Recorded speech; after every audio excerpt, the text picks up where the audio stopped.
करेंगे electrophilic addition.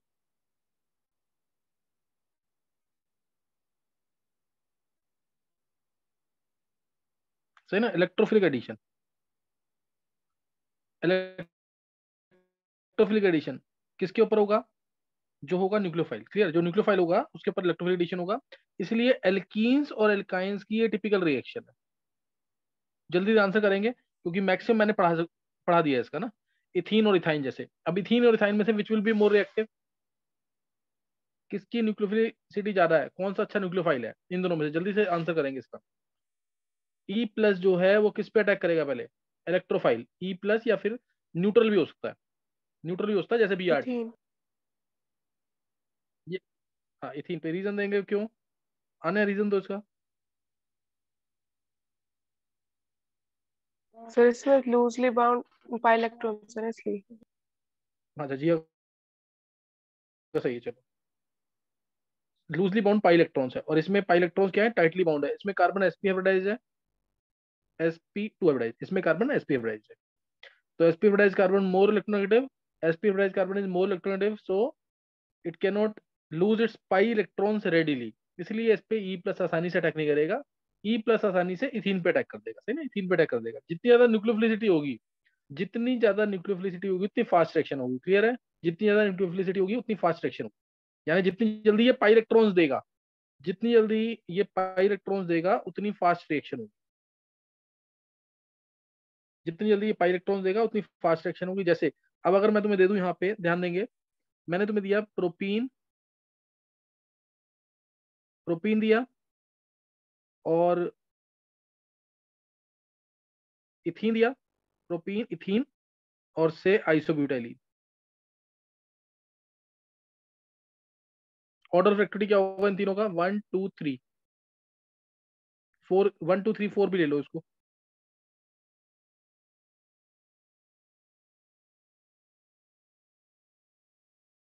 क्या होगा?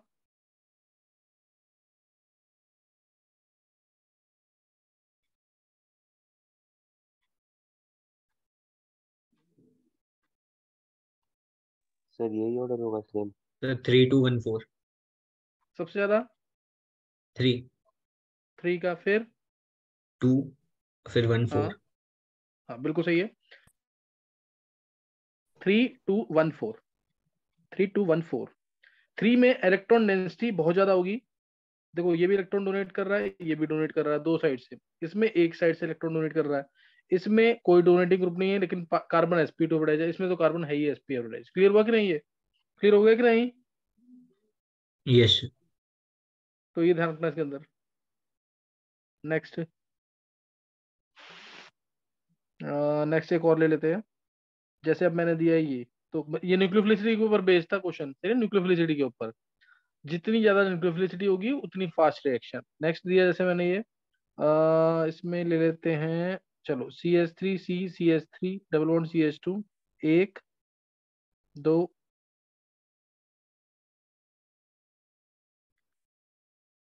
सिसब्यूटुइन,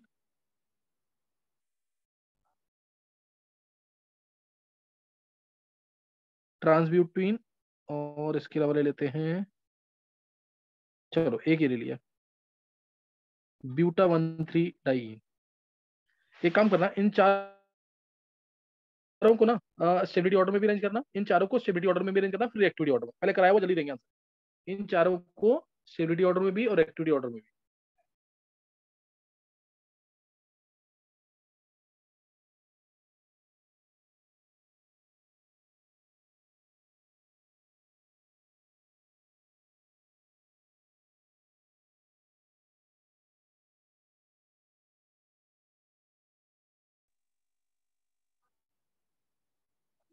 रिएक्टिविटी ऑर्डर, इन चारों को रिएक्टिविटी ऑर्डर में अरेंज करो। सुन लेंगे एक बार, रिएक्टिविटी ऑर्डर, स्टेबिलिटी ऑर्डर, पूरा ही कर लो एक बार, अच्छा क्वेश्चन बन जाएगा। रिएक्टिविटी ऑर्डर में करना है, पहले स्टेबिलिटी ऑर्डर है।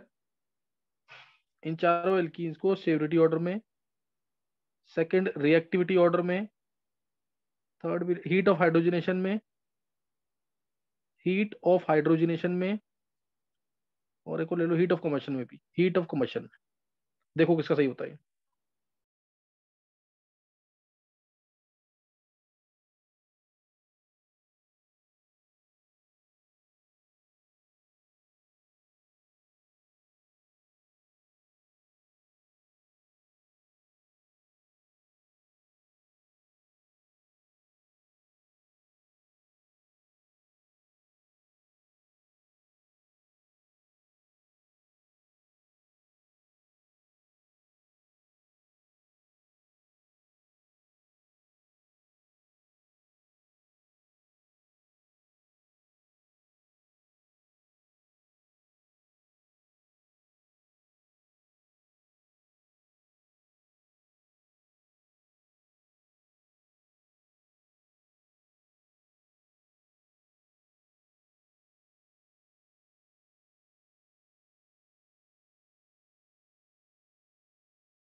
हाँ अगर आंसर बोल। सर स्टेबिलिटी ऑर्डर तो हो जाएगा 4132 और स्टेबिलिटी ऑर्डर 4, स्टेबिलिटी मैं लिख रहा हूँ, कर 4 और तूने बोला फिर 1 फिर 3 फिर 2, यही यस ना? सर। हाँ sir reactivity order reactivity order हो जाएगा 4 फिर 1 फिर 2 और फिर 3। 4 1 2 3 है ना? हाँ सर हीट ऑफ हाइड्रोजनेशन रहेगा 2314। 2 का सबसे यस सर। ज्यादा, 2 3 14। Yes sir. 1 4। सर हीट उसके ऑफ बाद कंबशन भी हीट यही ऑफ रहेगा। कंबशन, चलो सही है 2 3 1 4।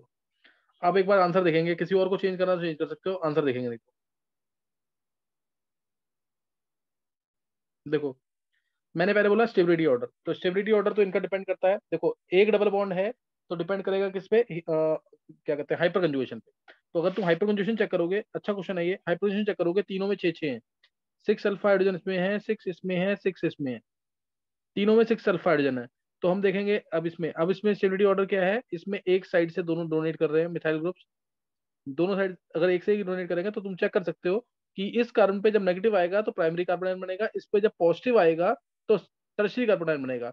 तो स्टेबिलिटी ज्यादा है, स्टेबिलिटी ज्यादा है, सही ना, स्टेबिलिटी ज्यादा है। और इसको हम ऐसे बोल देते हैं, अगर हाइपर कंजुगेटिव स्ट्रक्चर्स हैं सेम, अगर हाइपर कंजुगेटिव स्ट्रक्चर्स हैं सेम, तो हम बोलेंगे कि जितना वन साइडेड हाइपर कंजुगेशन होगा तो स्टेबिलिटी ज्यादा, वन साइडेड हाइपर कंजुगेशन की स्टेबिलिटी ज्यादा। इसीलिए 1 2 3 में 1 ज्यादा स्टेबल, और 3 का तुम्हें पता ही है, उसमें मिथाइल ग्रुप दूर दूर है, रिपल्शन कम, मिथाइल ग्रुप दूर दूर है, रिपल्शन कम, तो स्टेबिलिटी ज्यादा। 1 3 2 हो गया, और 4 में तो है ही रेजोनेंस, रेजोनेंस है तो स्टेबिलिटी ज्यादा। तो ये आंसर आया 4 1 3 2, ये बिल्कुल सही है गर्व का, 4 1 3 2 स्टेबिलिटी ऑर्डर है। अब रिएक्टिविटी ऑर्डर ध्यान देंगे, ये मैंने पहले भी बताया हुआ है। रिएक्टिविटी ऑर्डर चेक करते हैं हम, H प्लस अटैक कर रहे हैं क्योंकि इनमें अटैक करेगा पहले H प्लस, स्लो स्टेप में इलेक्ट्रोफाइल अटैक करेगा, स्लो स्टेप में इलेक्ट्रोफाइल अटैक करेगा। तो अगर इलेक्ट्रोफाइल इसमें अटैक करता है सपोज E प्लस, तो ये इलेक्ट्रॉन इधर ही जाएंगे और आंसर आएगा CH3 C, CH3 CH2E, और यहाँ प्लस। तो तुम देख सकते हो इसमें 8 हाइड्रोजन है, 8 हाइड्रोजन है, और इसमें तो दिख भी रहा है कि कार्बोटाइन ज्यादा स्टेबल नहीं बनेगा। इसमें और इसमें अगर पहचानना है, इसमें और इसमें पहचानना है, तो दोनों में सेम हाइड्रोजन है, सेम न्यूक्लियोफिलिसिटी है, सेम न्यूक्लियोफिलिसिटी है, कार्बोकटाइन की स्टेबिलिटी भी बिल्कुल सेम है। तो इसमें हम देखेंगे रिएक्टिविटी ऑर्डर जो होगा इनवर्सली प्रोपोर्शनल टू स्टेबिलिटी। अब चेक करेंगे इनवर्सली प्रोपोर्शनल टू स्टेबिलिटी, जब सब कुछ सेम है, न्यूक्लियोफिलिसिटी भी दोनों की सेम, दोनों में कार्बोकटाइन भी सेम बन रहा है, तो क्या देखेंगे, स्टेबिलिटी ऑर्डर। तो ट्रांस ज्यादा स्टेबल होता है तो रिएक्टिविटी कम, ट्रांस ज्यादा स्टेबल है तो रिएक्टिविटी कम हो जाएगी। और इस वाले केस में जब इलेक्ट्रॉन इधर जाएंगे तो एक रेजोनेंस स्टेबलाइज्ड कार्बोकटाइन बनेगा CH2E, रेजोनेंस स्टेबलाइज्ड कार्बोकटाइन बन रहा है, देखो यहाँ से रेजोनेंस हो रही है ना इधर, तो इसलिए सबसे ज्यादा एक्टिविटी इसी की होगी, 4 की, सबसे ज्यादा एक्टिविटी 4 की, फिर 1 की, 1 के बाद 2 की, 3 की। ये गर्व तूने यही बोला ना, 4 1 2 3, यस सर। गर्व तूने बहुत अच्छा आंसर दिया है। ये तुमने किसी और का सही हुआ 12th वाले बच्चों में से या पास आउट वाले में से, किसी और का सही हुआ था ये stability order activity order? Nandini का सही है। चलो अब आया heat of combustion, heat of hydrogenation, heat of combustion. Heat of hydrogenation यानी H2 ऐड करना है, तो डबल बॉन्ड ज्यादा तो हीट ऑफ हाइड्रोजनेशन ज्यादा, विदाउट एनी डाउट, पहले भी बताया हुआ है। डबल बॉन्ड ज्यादा तो हीट ऑफ हाइड्रोजनेशन ज्यादा, तो इसमें सबसे ज्यादा हीट ऑफ हाइड्रोजनेशन होगा 4 का, सबसे ज्यादा हीट ऑफ, ये गलत हो गया तेरा, अगर सबसे ज्यादा heat of hydrogenation without any doubt 4 का होगा।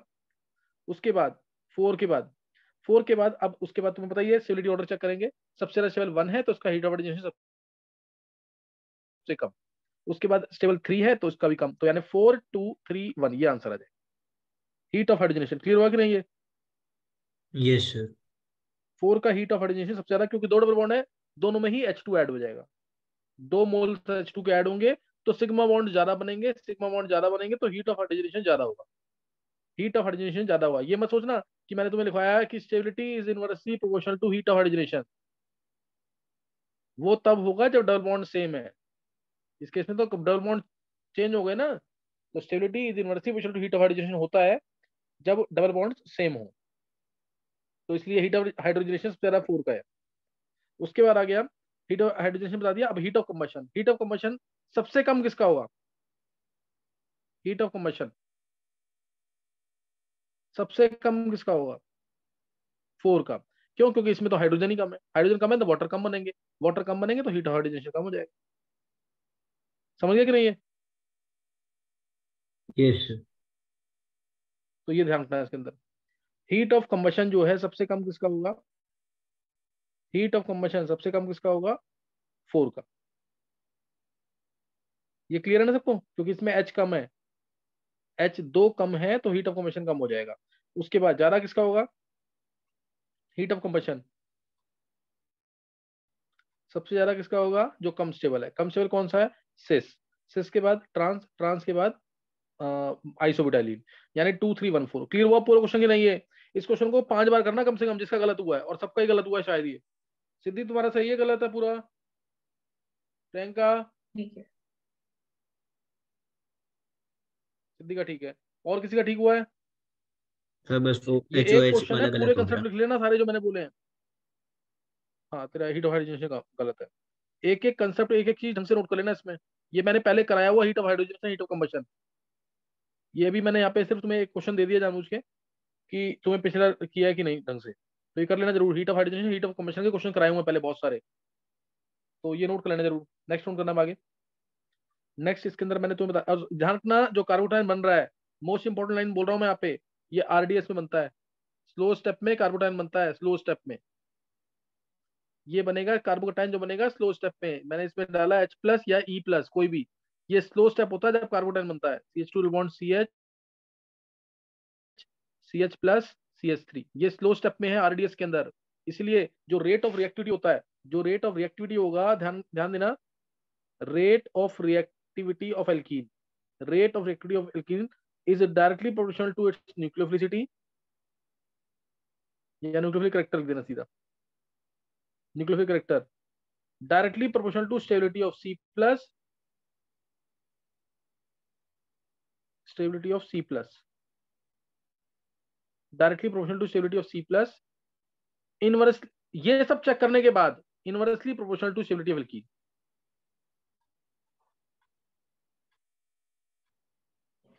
Inversely proportional to stability of alkene.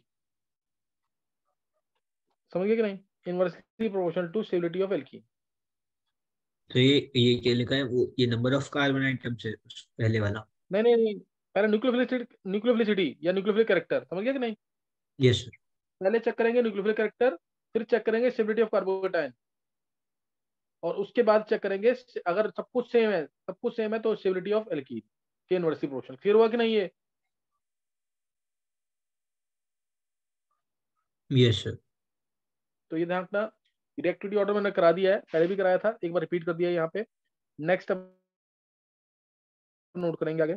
बस अब जो लाइन बोली है आप तक इंपॉर्टेंट, कार्बोकेटाइन बनेगा स्लो स्टेप के अंदर, इलेक्ट्रोफिलिक एडिशन में कार्बोकेटाइन बनेगा स्लो स्टेप में, और कार्बोकेटाइन नहीं बन रहा तो एनसीसी बनेगा। एनसीसी बनेगा नॉन क्लास, ये क्लासिकल कार्बोकेटाइन है, नहीं तो बनेगा नॉन क्लासिकल कार्बोकेटाइन। क्लियर? क्या बनेगा? Non classical carbocation. क्लियर है कि नहीं ये?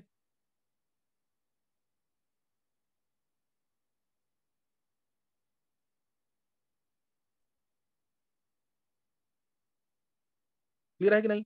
Yes sir. तो ये ध्यान रखना चीज का, डिटेल दे दी है यहाँ पे।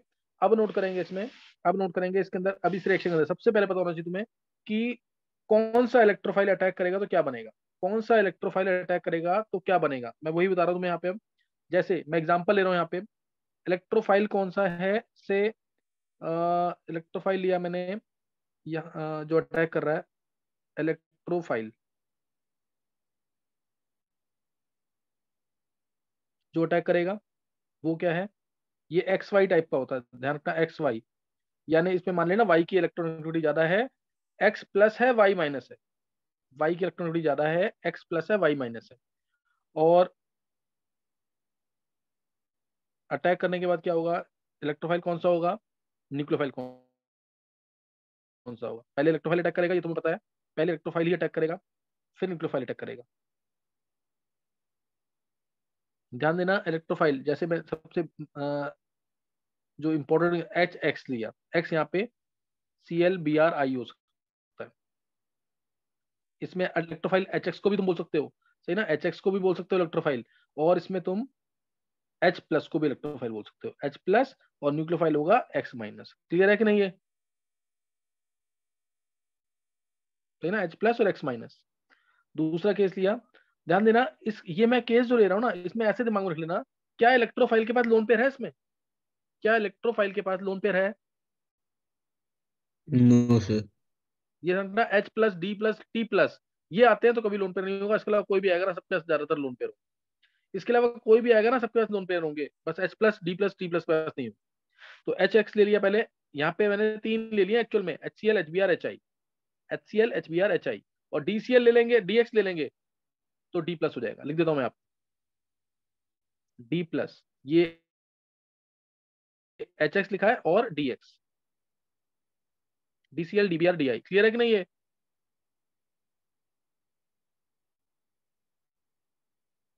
क्लियर है? Yes sir. नेक्स्ट ले रहे हैं डाइल्यूट H2SO4, ये इंपॉर्टेंट। डाइल्यूट H2SO4 है तो इलेक्ट्रोफाइल क्या होगा? H+, और न्यूक्लियोफाइल क्या होगा? OSO3H-। क्लियर है कि नहीं? और ज्यादा इंपॉर्टेंट H2O, क्योंकि अटैक इसी का होना है। वाटर है तो वही अटैक करेगा, वाटर है तो वही अटैक करेगा, क्योंकि एक्सेस में होता है डाइल्यूट H2SO4। नेक्स्ट लिया थर्ड, कंसंट्रेटेड H2O4, तब आएगा H+, तो इलेक्ट्रोफाइल आ जाएगा, और न्यूक्लियोफाइल अकेला क्या प्रेजेंट होगा? OSO3H-। OSO3H-, या O पे नेगेटिव है, या OSO2OH-, एक ही बात है। इसमें वाटर नहीं होगा, है ना, इसमें वाटर नहीं होगा। अब नेक्स्ट, अब 3 बहुत इंपॉर्टेंट वाले, जैसे HX था ऐसे ही ROH ले सकते हैं कि नहीं? इसमें इलेक्ट्रोफाइल क्या होगा? ROH, H2O, और एक ले लिया एसिटिक एसिड। ये अगर अटैक करता है, जैसे मान लिया इथीन है, इथीन पे अटैक कर रहा है ROH, तो क्या बनेगा? ऐसे ही बताना जरा, इलेक्ट्रोफाइल क्या होगा? या H2O अटैक कर रहा है, या ACOH अटैक कर रहा है? बताओ क्या बनेगा आंसर?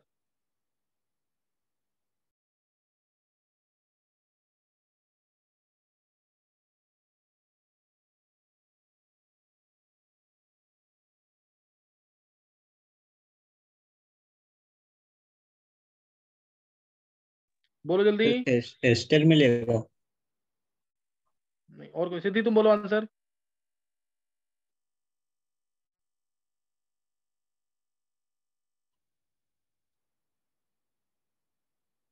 3 अटैक कर रहे हैं, ROH, H2O, ACOH।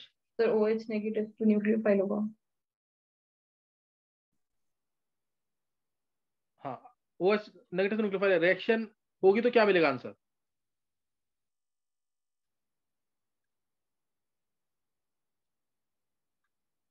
Sir R वहाँ पे लग जाएगा CH2 से CH3 वाला।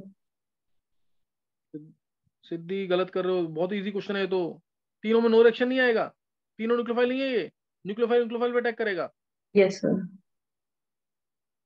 तीनों में नो रिएक्शन आएगा ना अभी तो। ये क्लियर हो गया सबको कि नहीं? ये तीनों न्यूक्लियोफाइल हैं, ROH, H2O, ACOH को भी न्यूक्लियोफाइल ही मानते हैं, क्योंकि बहुत वीक एसिड। देखो इधर, इधर HX जब था ऊपर, X के पास भी लोन पेयर है, लेकिन ये तो बहुत स्ट्रॉन्ग एसिड्स है ना, ये तो बहुत स्ट्रॉन्ग एसिड्स है, ये तो बहुत स्ट्रॉन्ग एसिड है, स्ट्रॉन्ग एसिड है, तो H+ और HSO4 नेगेटिव देगा। क्या ROH एसिड है? क्या H2O एसिड है? क्या एसिडिक एसिड स्ट्रॉन्ग एसिड है? ये तो टूटेंगे ही नहीं। तो इसलिए अगर इनको काम करवाना है इथीन के साथ, तो साथ में एक इलेक्ट्रोफिलिक रेजेंट यानी H+ डालना पड़ेगा। क्लियर हुआ कि नहीं? है इसके साथ B1 एसिडिक एसिड के साथ। क्लियर है कि नहीं? है कई बार एसिडिक एसिड के साथ नहीं डाला होता, और अगर इथाइन के साथ रिएक्शन हो रही है ना, तो हैवी मेटल भी डालना पड़ेगा, Hg2+ और Ba2+। ये क्लियर हुई बात की नहीं?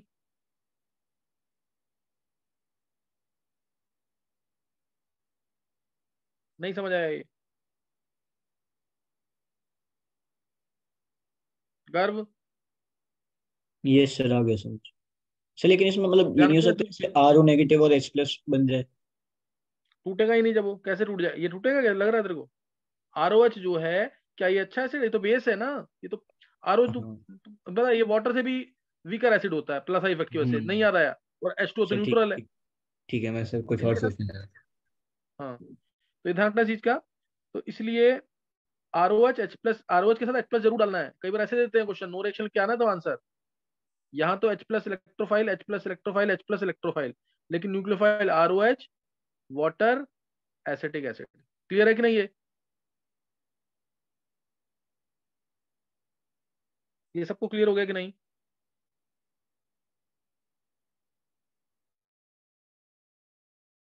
Yes sir. गर्व, अब ये ध्यान रखना, ये इलेक्ट्रोफाइल न्यूक्लियोफाइल का अटैक तुम्हें समझ आ गया कैसे होगा। लेकिन अब जो मैं ले रहा हूं अगला, ये थे जब इलेक्ट्रोफाइल के पास कोई लोन पेयर नहीं। क्या इलेक्ट्रोफाइल के पास इन सब में H प्लस D प्लस ही है ना? क्या इलेक्ट्रोफाइल के पास लोन पेयर है इधर?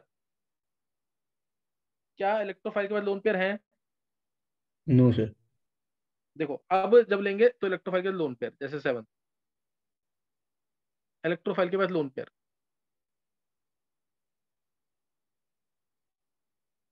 सही ना? इलेक्ट्रोफाइल के पास अगर लोन पेयर आ जाता है जैसे Br2CCl4, तो अब इसमें Br2 इलेक्ट्रोफाइल है, ध्यान रखना, Br2 इधर इलेक्ट्रोफाइल है, Br2, और जब ये एल्कीन इसको डिसोसिएट करा देगा, एल्कीन को देख करके पोलराइज होगा ये, और Br प्लस बनाएगा, Br माइनस बनाएगा, तो Br प्लस को भी इलेक्ट्रोफाइल बोलोगे ऑप्शन में, और Br2 को भी इलेक्ट्रोफाइल ही बोलोगे, क्योंकि इसमें Br प्लस पहले अटैक करेगा। बताऊंगा मैकेनिज्म क्यों। तो अब इसके पास क्या है? लोन पेयर, लोन पेयर है, इसलिए इस केस में कार्बोटाइन नहीं बनेगा, इसमें बनेगा एनसीसी, नॉन क्लासिकल कार्बोटाइन। एक साइक्लिक हेलोनियम मैकेनिज्म चलेगा इसका। क्लियर है कि नहीं? ये Br2CCl4, Cl2CCl4, दोनों में यही चलेगा आंसर। क्लियर है कि नहीं? Br2CS2 ले लो, Cl2CS2 ले लो, नॉन पोलर सॉल्वेंट, सब में यही चलेगा, Cl plus Cl minus. Clear है कि नहीं ये? Yes sir. तो ये ध्यान रखना, इसको भूलना नहीं बिल्कुल भी। तो इसमें अगर मैंने यहाँ पे ब्रोमीन वाटर ले लिया, ब्रोमीन वाटर, तो इस केस में Br प्लस तो आएगा इलेक्ट्रोफाइल, लेकिन न्यूक्लियोफाइल जो है Br माइनस भी होगा और H2O भी होगा। अटैक कौन करेगा? अटैक कौन करेगा? माइनस। H2O।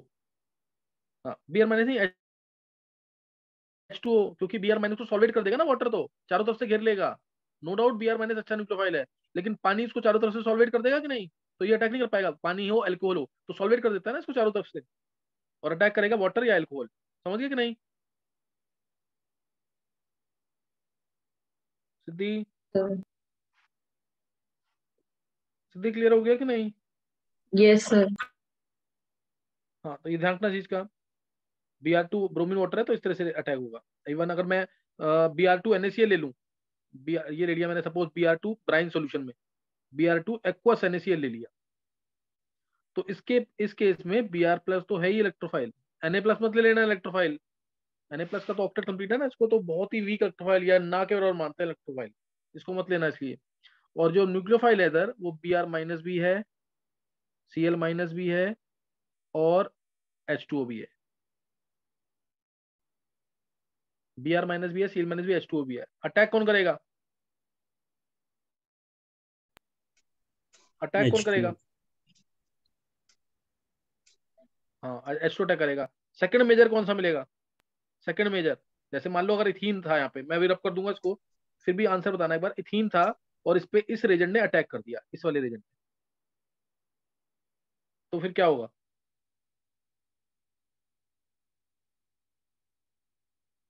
क्या होगा इस केस में?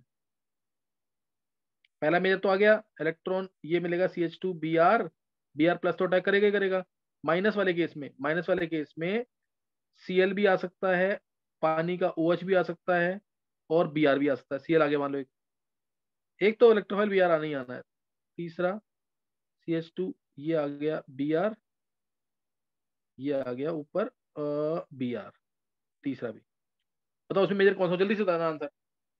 मेजर तो OH वाला है, सेकंड मेजर कौन सा होगा? Br वाला न्यूक्लियोफाइल कि Cl वाला न्यूक्लियोफाइल? बी आर वाला।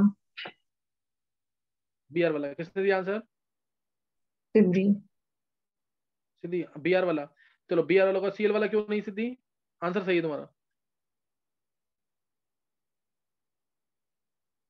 Cl माइनस ज्यादा सॉल्वेट होगा, Cl माइनस ज्यादा सॉल्वेट हो जाएगा, सही है। Yes sir. इसीलिए पहले मेजर होगा OH वाला न्यूक्लियोफाइल, दूसरे में Br वाला न्यूक्लियोफाइल, तीसरे केस में Cl वाला न्यूक्लियोफाइल। क्लियर हुआ कि नहीं? ये Cl माइनस साइज छोटा है, पानी से ज्यादा सॉल्वेट हो जाएगा, इसलिए Cl माइनस वाला माइनर मिलेगा, बहुत कम मिलेगा। क्लियर हो गया कि नहीं?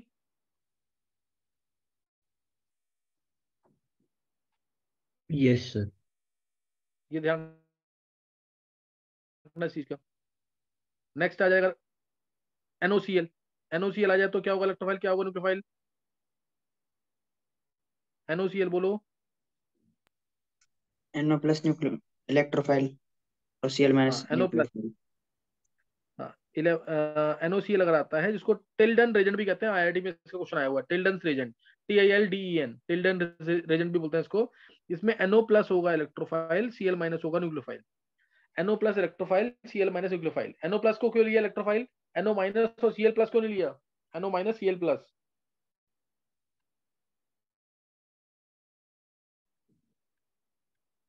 बोलो।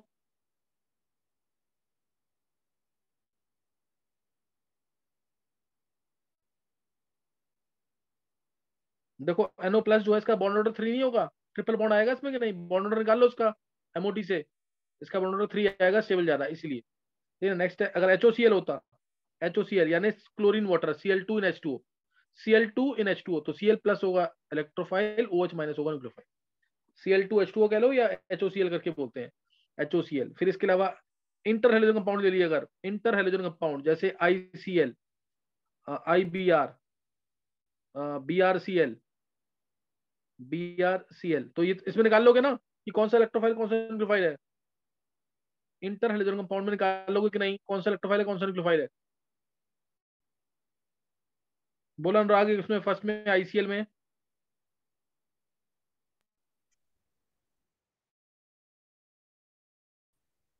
Sir Cl minus I plus. हाँ Cl माइनस और I plus, Cl minus I plus, क्योंकि I तो कम इलेक्ट्रॉन है, Cl ज्यादा है, तो I प्लस आ जाएगा, Cl माइनस आ जाएगा। क्लियर है कि नहीं? है यस सर। तो बस ये ध्यान रखना, तो इसके अंदर हैं, ये चीज ध्यान रखनी है, इसके अंदर I प्लस आ जाएगा, Cl माइनस।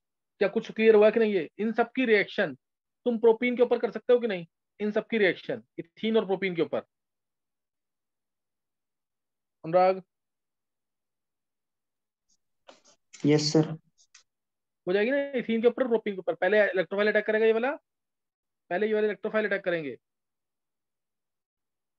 ये इलेक्ट्रोफाइल पहले अटैक करेगा और उसके बाद न्यूक्लियोफाइल, उसके अंदर अटैक करेगा न्यूक्लियोफाइल। क्लियर हो गया कि नहीं? ये बहुत सारी रिएक्शंस कवर हुई है, ध्यान रखना चीज का। 13 रीजन लिखे हैं, 13 में भी मैंने कई जगह मल्टीपल लिखे हुए हैं।